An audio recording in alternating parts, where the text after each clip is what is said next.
e do Jornal Brasil Atual nós vamos falar agora sobre o DH Fest, o Festival de Cultura em Direitos Humanos, que começa no próximo dia 6, segue até o dia 10 de dezembro. E a gente vai conversar agora com a Carolina Vilaverde, que é jornalista, comunicadora multimídia, integrante da comissão organizadora do festival.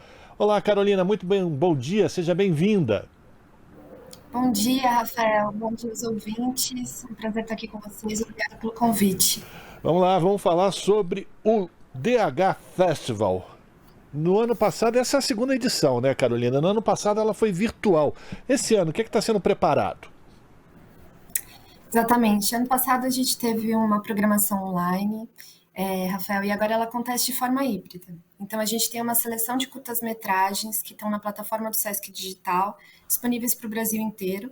E aqui em São Paulo a gente vai ter uma série de encontros presenciais. Então tem algumas sessões de cinema na sala do Cine Sesc e também uma programação no Sesc Bom Retiro que vai trazer um show musical e um ciclo de debates.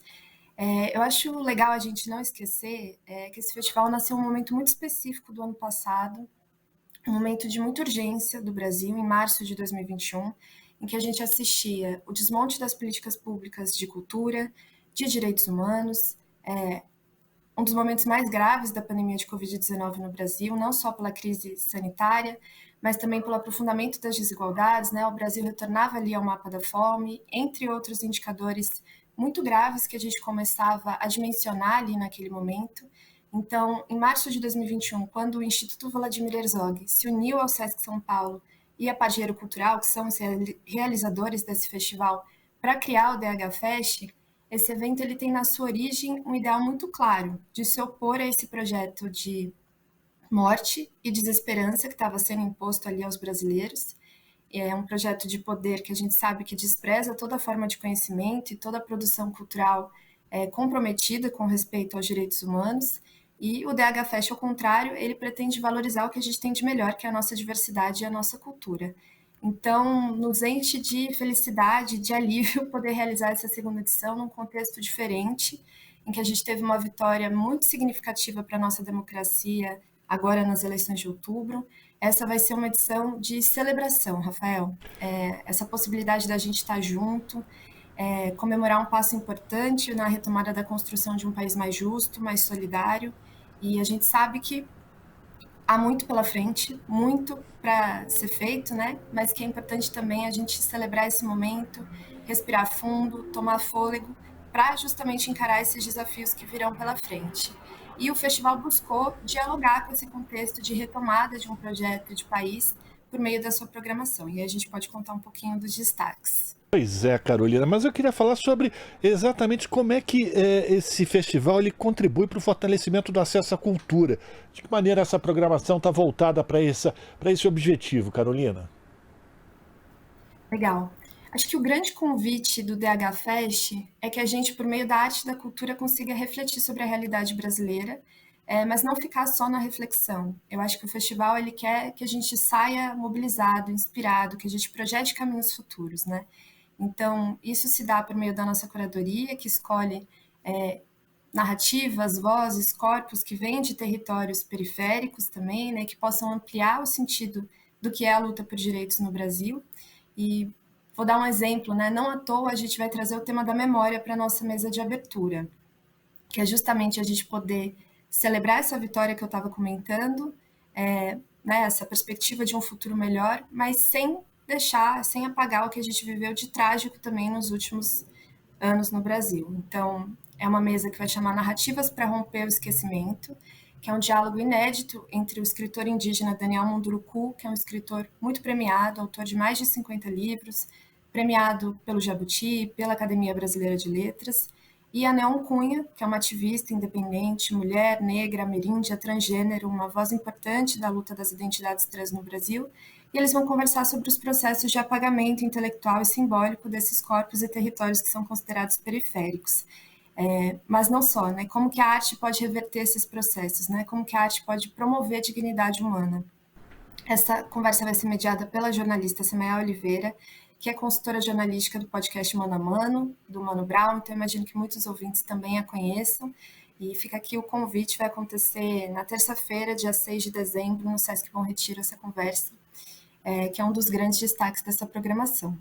E por aí vai, né? A gente pensa todas as obras e encontros para que eles dialoguem entre si também. Acho que os direitos humanos eles são interdependentes e a gente busca isso na programação também, para que as pessoas possam se inspirar em uma obra e depois dialogar sobre isso num ciclo de debates, assistir um filme e entender como ele se relaciona com o show musical também. Então, é uma programação que é pensada em conjunto. E queria destacar alguns momentos, então. Então, a gente tem a nossa mesa de abertura sobre memória. No dia seguinte, também no Sesc Bom Retiro, a gente vai falar sobre diversidade e intolerância religiosa. Então, a gente convidou pensadores, lideranças de diferentes religiões para falar sobre como a fé tem sido associada a um projeto de autoritarismo também no Brasil, de intolerância. Participam dessa conversa Padre Júlio Lancelotti, referência absoluta dos direitos humanos no Brasil, a Mãe Carmen de Oxum, a Aventura Profana, que é uma artista que tem uma pesquisa visual sobre a ascensão das igrejas neopentecostais no Brasil.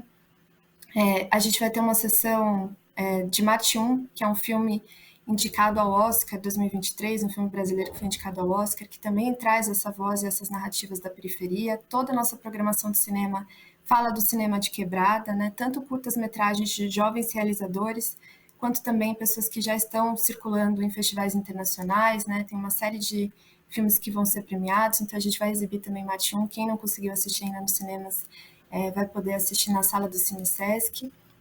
E a gente encerra a programação, acho que da maneira mais bonita possível, no Dia Internacional dos Direitos Humanos, dia 10 de dezembro, que é aniversário de 74 anos da Declaração Universal dos Direitos Humanos, com um show em homenagem ao centenário da Dona Ivone Lara, que é uma grande figura, uma mulher à frente de seu tempo.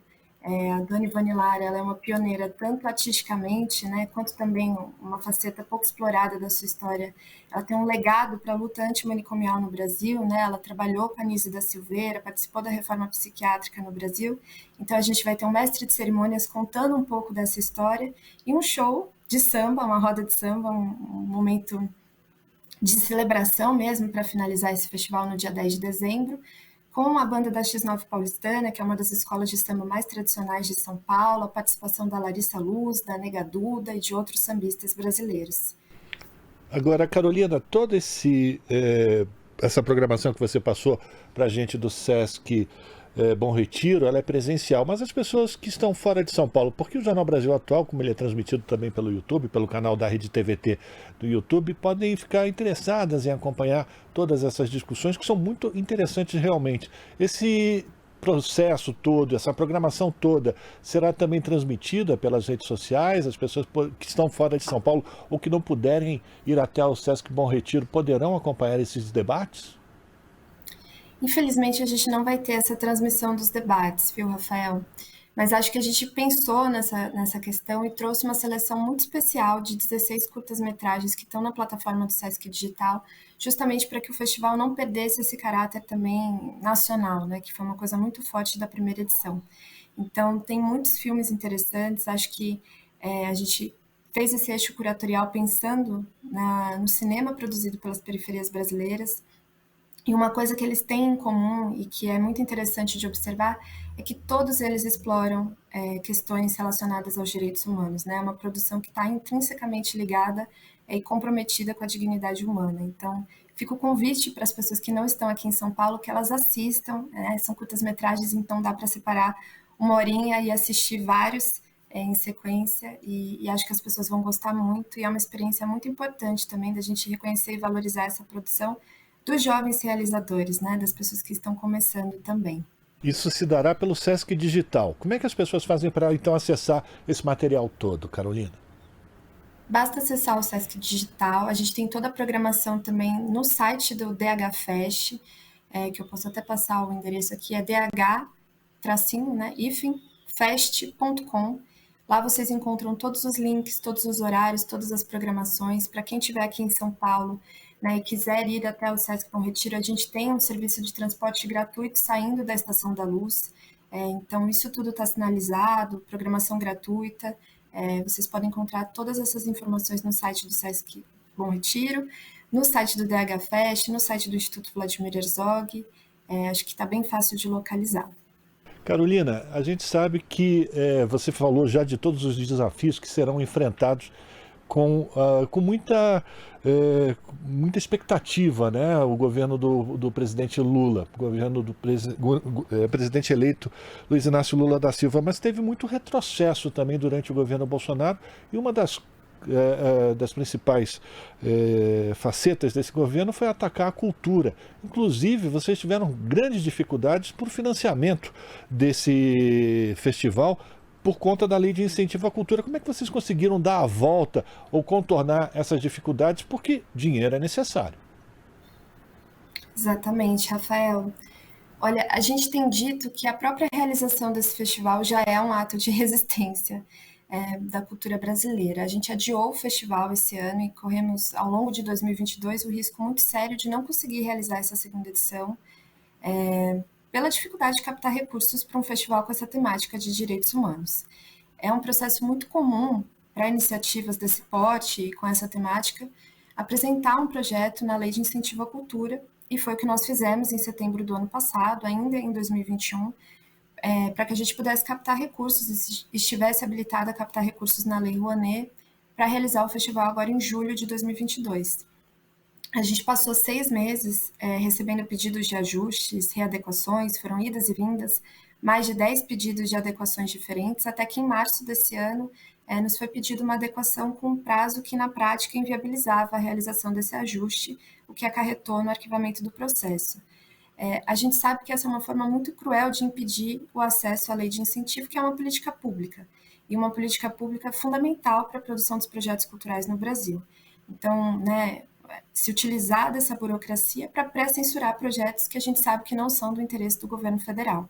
E a gente sabe também que essa lentidão na Lei Rouanet, na Lei de Incentivo à Cultura, sob o governo Bolsonaro, ela foi sistemática, né? Ela foi uma estratégia utilizada para inviabilizar determinados projetos. Posso relembrar aqui, por exemplo, também o caso do projeto de plano anual do Instituto Vladimir Herzog, que também em 2021 foi reprovado pela Secretaria Especial da Cultura do governo Bolsonaro.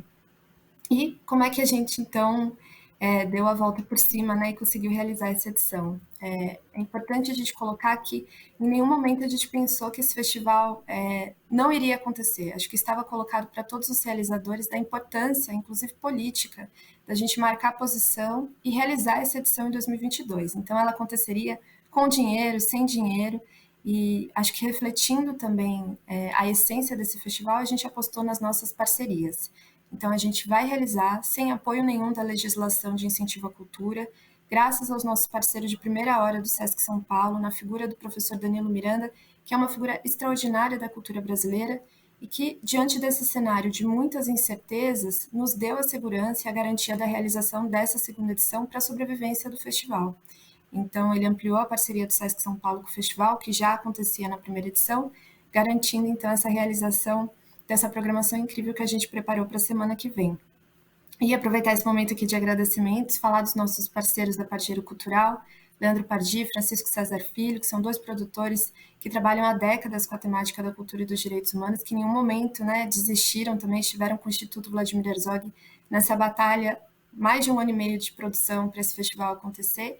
E lembrar também que essa edição e todas as outras do DH Fest só existem porque a gente tem artistas e produtores muito comprometidos com esse país e com respeito aos direitos humanos e que seguiram produzindo e promovendo cultura, apesar das inúmeras dificuldades que o contexto do governo Bolsonaro tem nos imposto. Perfeito, então muitos parabéns para você, para toda a equipe que participaram da organização do DH Fest, Festival de Cultura e Direitos Humanos, que começa na próxima terça-feira, dia 6 de dezembro, segue até o dia 10.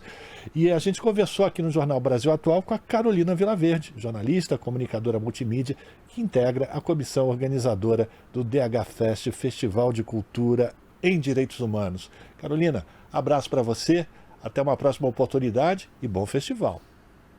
Obrigada pelo convite. Quero deixar aqui, estender a todos os ouvintes da Rádio Brasil Atual para que participem e desfrutem dessa programação que foi pensada com muito carinho. Um grande abraço, bom dia para todos. Bom dia, conversamos com Carolina Vilaverde aqui no Jornal Brasil Atual. Estamos apresentando Jornal Brasil Atual.